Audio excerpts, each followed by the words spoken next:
tiempo de la narración. Es tiempo de leer libros. A continuación, de Guillermo del Toro y Chuck Hogan. Oscura. Publicado por Editorial Suma de Letras. Soy Mariano Osorio. Zack dio un paso hacia su madre instintivamente. Leyó su expresión, que en un instante pasó del dolor a una oscuridad que solo podía describirse como demoníaca. Ella había visto los barrotes. En aquel instante, abrió la mandíbula, de forma exagerada, al igual que en el video, y un aguijón salió desde lo más profundo de su garganta, en lugar de su lengua. Perforó el cristal de la ventana y continuó penetrando.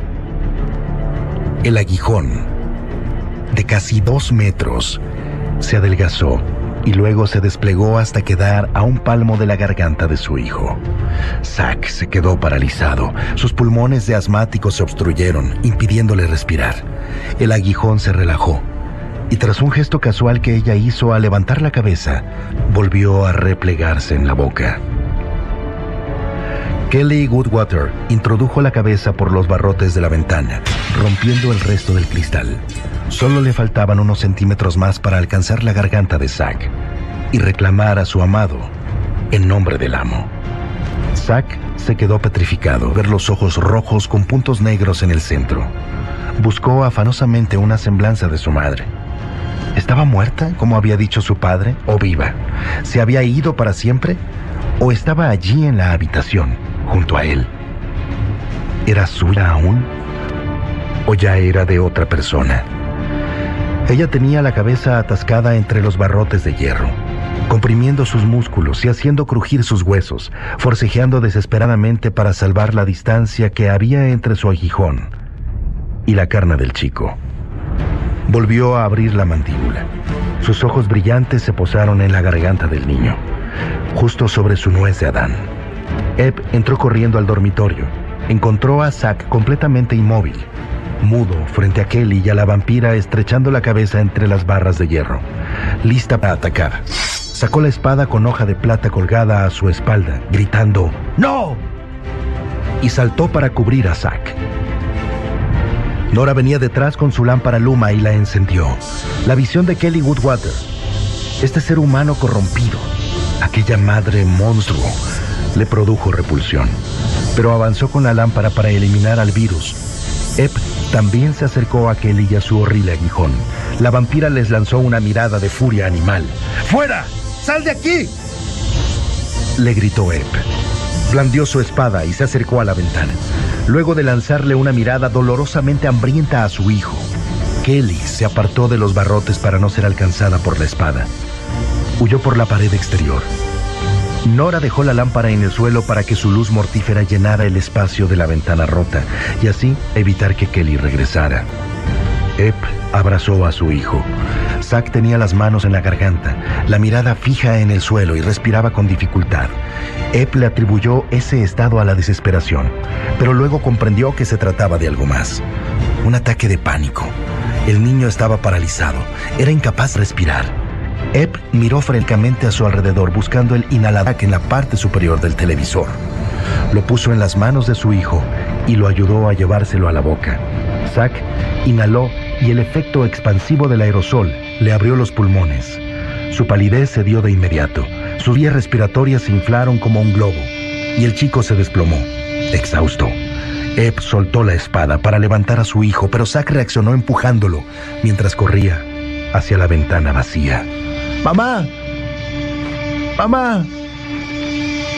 Kelly volvió a trepar por la superficie plana del edificio, adhiriéndose con las garras de sus dedos medios a la fachada de ladrillo, como una araña.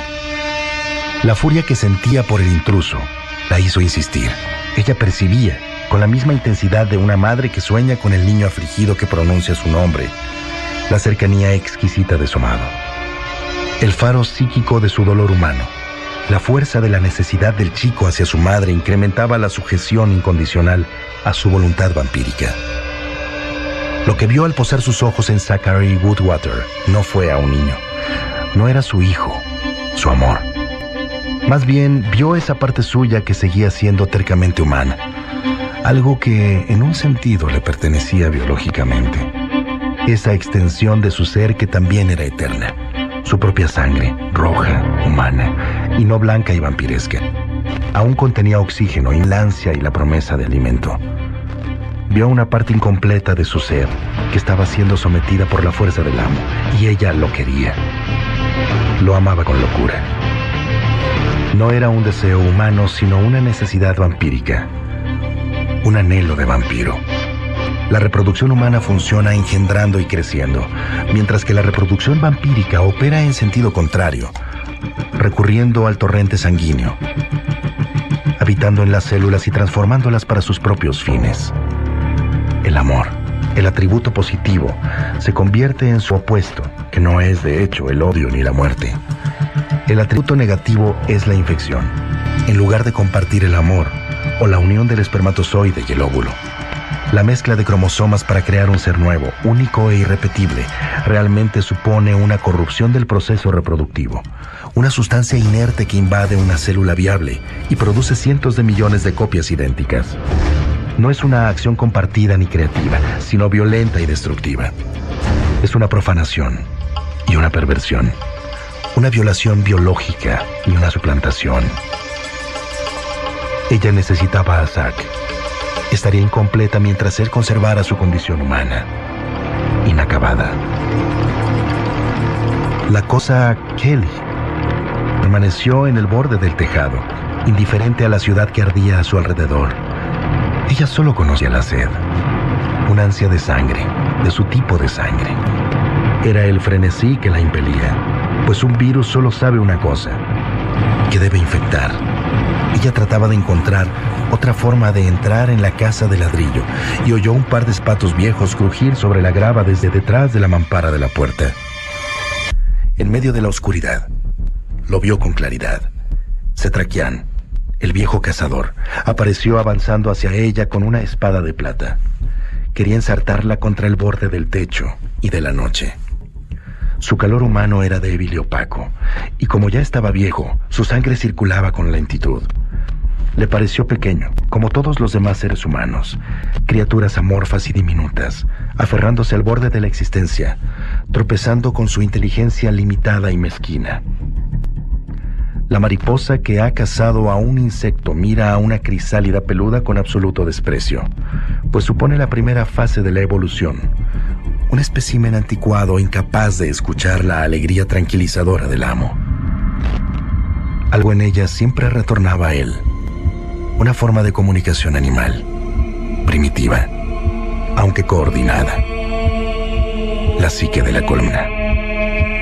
Mientras no avanzaba hacia ella con su espada letal, resplandeciendo en su campo visual de vampira, una respuesta provino directamente del amo, transmitida a través de ella por la mente del antiguo vengador.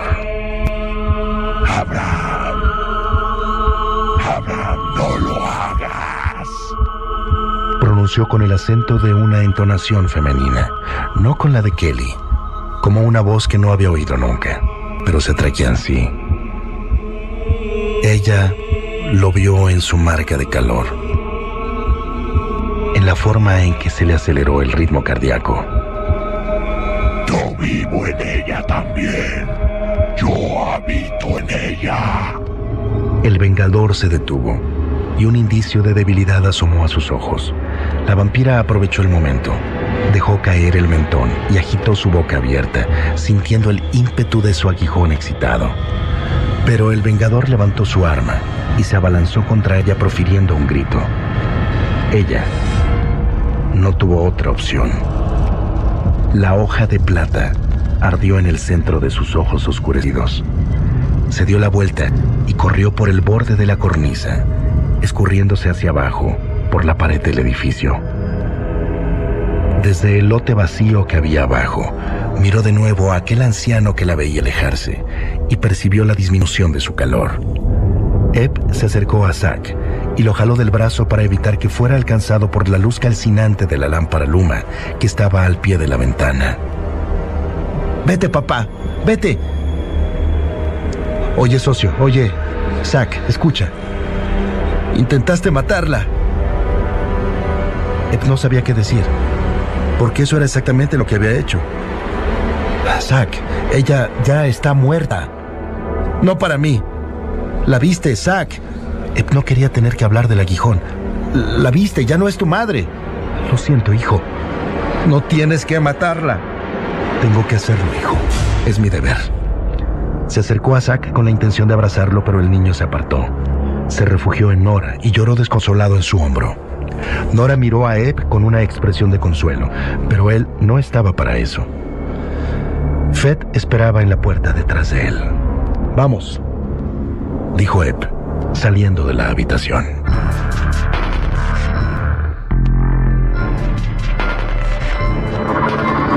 Hasta aquí, este capítulo de Oscura.